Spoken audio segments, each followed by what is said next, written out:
রসুল করিম সাল্লাল্লাহু আলাইহি ওয়াসাল্লাম ইসলামের প্রথম যুগে যখন কোরআনে কারীম তেলাওয়াত করতেন, কাফেররা একে অপরকে বলতো, মুহাম্মদের জবান থেকে যে এই কোরআনে কারীম তেলাওয়াত করা হয় এটা তোমরা শুনবে না। একে অপরকে কি নিষেধ করে, মানা করে।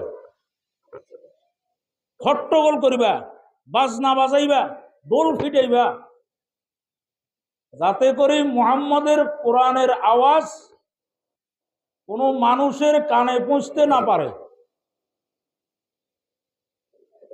وقال الذين كفروا لا تسمعوا لهذا القرآن والغوا فيه لعلكم تغلبون।